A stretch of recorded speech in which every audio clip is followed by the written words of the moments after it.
Hey, it's Khalees. If you're new, welcome, and if you're not new, welcome back. If you've been with me for a while, you may know that I traveled quite a bit this past November and December. During those months, I went on 4 flights and 1 bus ride total. The bus ride was about 3 or 4 hours long. As a first-year law student, returning or not, December and January are busy.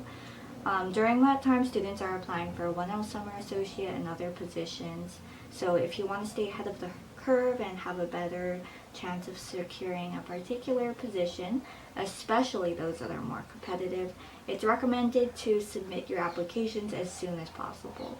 And just so you know, these recommendations are not just coming from me, they're coming from people at big law firms at the partner level, from career service people at at my law school. That means that 1L students are also busy in November researching summer associate and other positions, in addition to managing their law school coursework. If you're planning on going on any trips during December as a 1L, whether it be for vacation or to visit family, how are you supposed to manage all of this in addition to your trip plans? One of the best things to do is to get as much work done as possible on your flight, car ride, bus ride, train ride, etc. In this video, I will cover some things you can do while you're on a bus, train, or even as a passenger in a car ride. When thinking about things to work on while on a bus, train, or car ride as a passenger, 2 things are really important. So 1, the lack of internet connection, and 2, the lack of table space.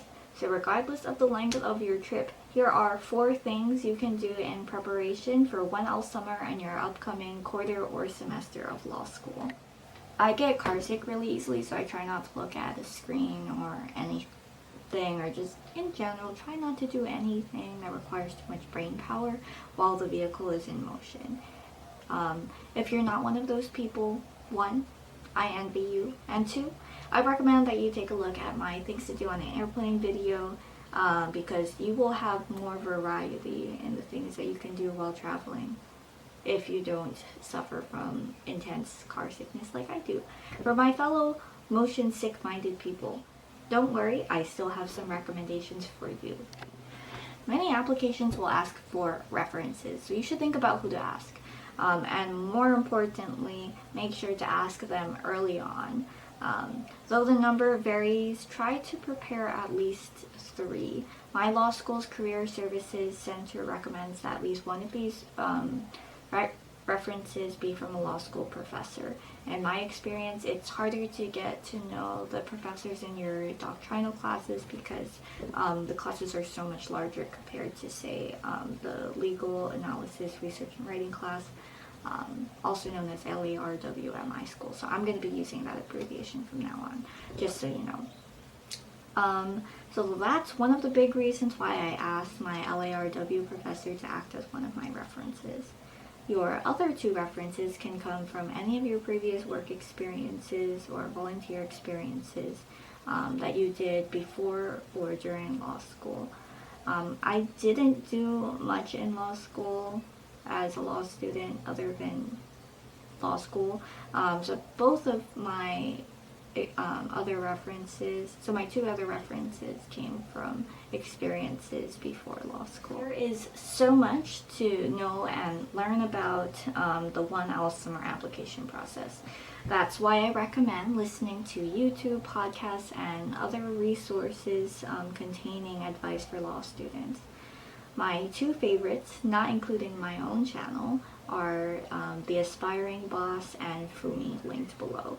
The only caveat for this is that you have to prepare beforehand, so you'll have to download the YouTube video episode, whatever platform you'll be using beforehand, so you can listen to the audio in the car. Some people will disagree with me on this, but I think taking a nap should be its own category. If your law school experience is anything like mine, law school will be a whirlwind. You start the ground running on day 1 and are likely stressed and sleep deprived by the time exam season rolls around. That's why taking a nap is essential.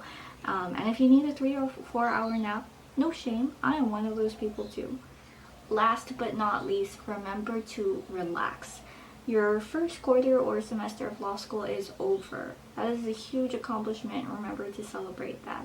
Chat with your driver and or fellow passengers, take a nap, or do something else that helps you to unwind and can be done without Wi-Fi and within the confined space of your seat. It can be hard to relax after months of doing and thinking about law school, from the time you wake up to the time that you fall asleep, but this is necessary if you don't want to burn yourself out. When I was traveling in November and December in a vehicle, some things I did to relax were chatting with my travel buddies, eating snacks, and enjoying the scenery. I'm planning on doing a video on some quick and inexpensive things that help me to unwind during law school, so stay tuned. As I've mentioned in my things to do on an airplane video, I've thought about doing a deep dive of some of the 1L prep things listed in that video along with this one, but I'm not sure if that's something you all would be interested in. If so, please let me know your thoughts. Did you have any particular topics you wanted me to dive into? So let me know about that below in the comments. Bye! Here's a quick recap of things to work on while on a bus, train, or car ride as a passenger. As a reminder, I've also linked the YouTube channels mentioned in this video below.